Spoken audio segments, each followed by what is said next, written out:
নমস্কার, আমি তরুণ ঘোষ। দেখুন, উপসাগরীয় যুদ্ধের যে প্রভাব দেশের ওপরে পড়বে সেটা তো আন্দাজ করেইছিলাম এবং বলেও ছিলাম আপনাদের। কিন্তু সকালবেলা ঘুম থেকে উঠে যে খবরটি অপ্রত্যাশিতভাবে আমাদের কাগজে বেরিয়েছে দেখলাম, গভীর রাতে সরকার সিদ্ধান্ত নিয়েছে এক লপ্তে রান্নার গ্যাসের দাম 60 টাকা সিলিন্ডার প্রতি বেড়ে গেছে। এক লপ্তে, মানে এখনো পর্যন্ত পেট্রোল ডিজেলের দাম বলেনি। আমাদের জীবনে এই প্রথম এক লপ্তে 60 টাকা, মানে গ্যাসের দাম বেড়েছে। যতদিন ধরে এরকম সিলিন্ডার বেরিয়েছে 60 টাকা হয়েছে একবারে, খুব কম।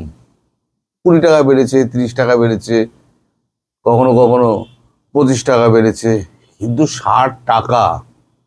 আচ্ছা, এবার তাহলে কি হবে? সাধারণ লোককে কত গ্যাস কিনতে হবে, আপনাদের কত কিনতে হবে আমি জানি না। তো আমাদের এখানে গ্যাসের যা অবস্থা, তা কিনতে হবে। আজ রাতে গৃহস্থের হেসেলে রান্নার গ্যাসের একেবারে এক লপ্তে সিলিন্ডার পিছু 60 টাকা দাম বাড়ানোর কথা ঘোষণা করলো রাষ্ট্রায়ত্ত তেল সংস্থা। ফলে কলকাতায় আজ থেকে গ্রাহকদের 14.2 কেজি সিলিন্ডার কিনতে হবে 939 টাকা। হোটেল রেস্তোরাঁয় রান্নার 19 কেজি সে বাণিজ্যিক সিলিন্ডারের দাম বেড়েছে 114 টাকা 50 পয়সা, হয়েছে 1990 টাকা। ফলে আগামী দিনে দেশে পেট্রোল ডিজেলের দাম আরো বাড়তে চলেছে কিনা সে প্রশ্ন উঠে গিয়েছে আজ। হ্যালো ভাই, এবার বোঝো। আমি তো ভেবেছিলাম কদিন দেরি হবে, এখন দেখছি একেবারে মানে হু হু করে দাম বাড়তে শুরু করে দিয়েছে। এদিকে ভারতবর্ষ তো বসে নেই। ভারতবর্ষ কানাঘুষে যেটা শোনা যাচ্ছে, রাশিয়া থেকে যে তেল আমদানি করা হতো সেই তেল আমদানির পরিমাণ আরো বাড়িয়ে দেওয়া হবে।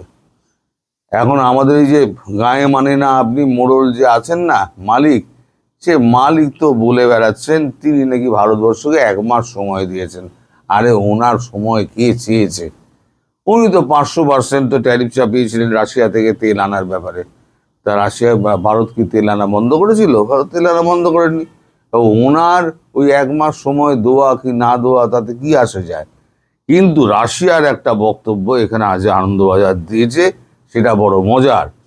আনন্দবাজার লিখছে, হিসাব দেওয়া হবে না, ভারতে তেল রপ্তানি সংক্রান্ত কোনো তথ্য দেবে না রাশিয়া, জানিয়ে দিল পুতিনের দপ্তর।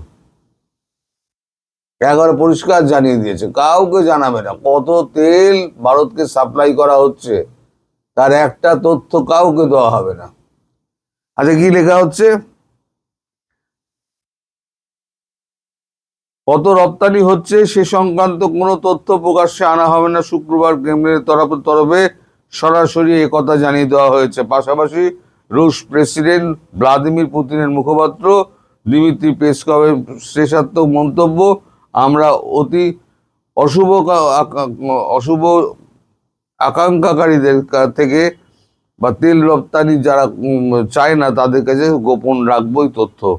শুক্রবার সকালে মার্কিন প্রেসিডেন্ট ডোনাল্ড ট্রাম্পের সরকার পশ্চিম এশিয়ার যুদ্ধ পরিস্থিতির কারণে রাশিয়া তেল কেনার ক্ষেত্রে ভারতকে 30 দিনের ছাড় দেওয়ার কথা ঘোষণা করেছিল।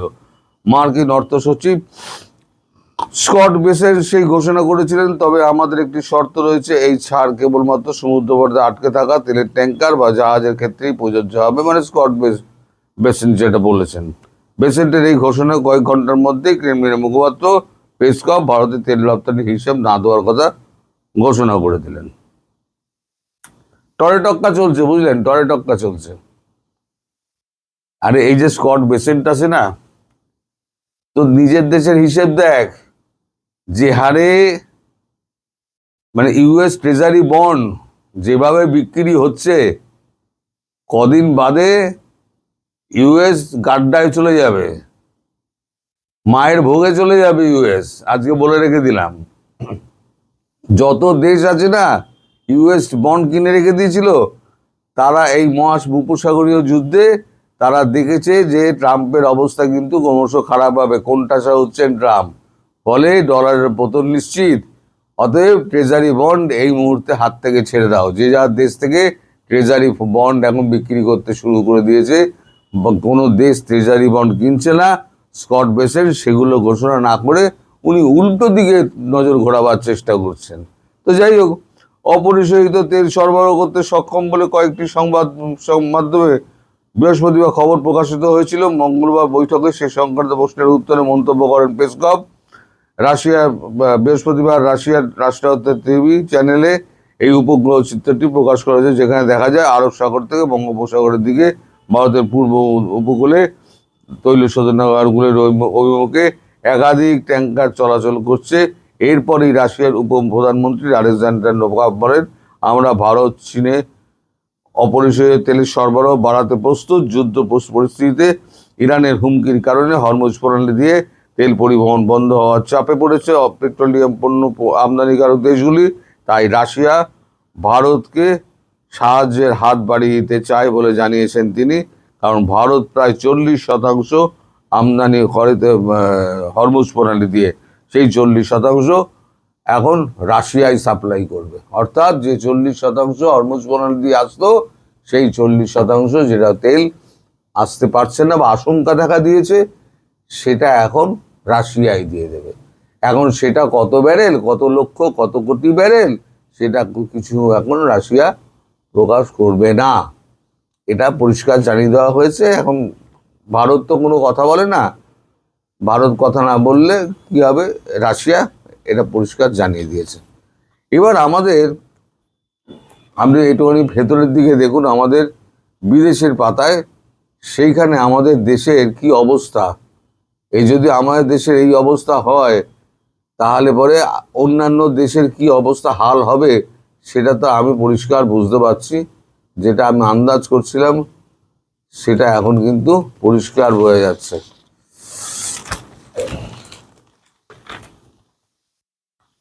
আমি বলেছিলাম বাজার পড়বে, সেন্সেক্স পড়বে।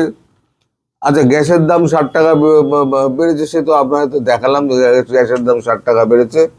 এখানে মজুতের খাতিয়ান, আমাদের গ্যাস মজুতের খাতিয়ান দেখানো হয়েছে।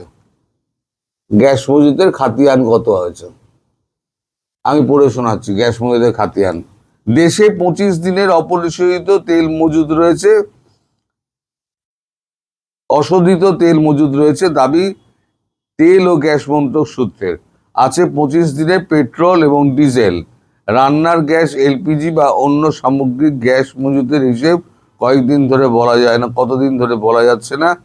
তবে মন্ত্রক সূত্রের দাবি অন্তত 3-4 সপ্তাহের পর্যাপ্ত যোগান এবং যেগুলো আমাদের রয়েছে, মজুদ রয়েছে, সেই মজুদ ছাড়া এটা রয়েছে, যার অর্থ দুশ্চিন্তার এখনই কোনো কারণ নেই। কেন্দ্র জরুরি আইনে শোধনাগারগুলিকে সর্বোচ্চ এলপিজি উৎপাদনের নির্দেশ দিয়েছে, যাতে 33 কোটি বেশি গ্যাসের গ্রাহক সমস্যায় না পড়েন, সেদিকে অগ্রাধিকার দেওয়া হচ্ছে। এ তো গেল গ্যাসের ব্যাপার। এবার আপনি দেখুন আমাদের সেন্সেক্সের অবস্থা, মানে কত ধাক্কা খেয়েছে। এখনো যুদ্ধ কিন্তু এখনো অনেক বাকি আছে। ট্রাম্প মার খেয়ে ট্রাম্প ঘরে ঢুকে যাবে, ওগুলো তো বাকি আছে। এখন ডলারের ডিডলারেশন আছে, সেগুলো বাকি আছে। তাতেই যা অবস্থা, অস্থির বাজার নেমে গেল 78,000-এ।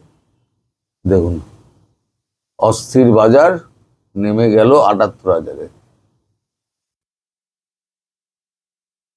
সেন্সেক্স নামছে কোনো একদিনে 3,000 পয়েন্টের বেশি পতন। পরের দিন পড়তি বাজারে সস্তায় ভালো শেয়ার কেনার জেরে কিছুটা উত্থান, আবার তার পরের দিন হুড়মুড়িয়ে সূচক নিচে নেমে যাওয়া। পশ্চিম এশিয়ার যুদ্ধের ফলে চলতি সপ্তাহে এভাবেই অস্থির হয়ে ওঠানামা করল ভারতের বাজার। শুক্রবার সেন্সেক্স পড়েছে 1,097 পয়েন্ট, 78,000-এর ঘরে নেমে দাঁড়িয়েছে 78,918.90 অঙ্কে। তার আগে গত সপ্তাহে শুক্রবার থেকে এই সপ্তাহের প্রথম দিন পর্যন্ত, অর্থাৎ সোমবার থেকে সূচক নেমেছিল 1,048.34 পয়েন্ট। মঙ্গলবার বাজার বন্ধ ছিল, বুধবার তা ফের পরে 1,122.66। বৃহস্পতিবার ওঠে মাত্র 999.71 পয়েন্ট, তারপরে আবার সঙ্গে সঙ্গে সেন্সেক্সের পতন। তার মানে এদিকে সেন্সেক্স পড়ছে, মানে শেয়ার বাজার পড়ছে, তেলের দাম বাড়ছে, অনিশ্চয়তা ধীরে ধীরে ঘিরে ধরছে। আমরা কিন্তু তেলের ব্যাপারে আমরা বিকল্প ব্যবস্থা রাশিয়ার সঙ্গে করে নিলেও সারা বিশ্বে যদি তেলের সংকট হয় তাহলে অর্থনীতি সচল থাকবে কি করে? এটা হলো প্রধান প্রশ্ন। এবার আমাদের সঙ্গে যে ছোট ছোট দেশগুলো পড়ে রয়েছে, সঙ্গে জুড়ে রয়েছে ছোট ছোট ছোট ছোট দেশগুলো, যেমন ভুটান আছে, মায়ানমার আছে, তারপরে তো বাংলাদেশ আছে, তারপরে শ্রীলঙ্কা আছে, যারা ভারতবর্ষের তেলের ওপরে নির্ভরশীল, তাদের কি হবে? ভারতবর্ষ যদি নিজেই ধুঁকতে থাকে তাদেরকে দেবে কি করে? সেটা একটা বড় চিন্তার বিষয়। ভারতবর্ষ এই মুহূর্তে বলছে যে আমি কোথাও বাইরে তেল রপ্তানি করতে পারবো না, আমার ঘরের সমস্যা আগে মেটাতে হবে, তারপর আমি বাইরের সমস্যা দেখব। হ্যাঁ, যদি বাড়তি কিছু হয় তাহলে অবশ্যই দেবো। এটা কালকে প্রধানমন্ত্রী একটা অনুষ্ঠানে বলেছেন টিভিতে, সেটুকু আমি শুনেছিলাম, সেটুকুই আপনাদেরকে বললাম।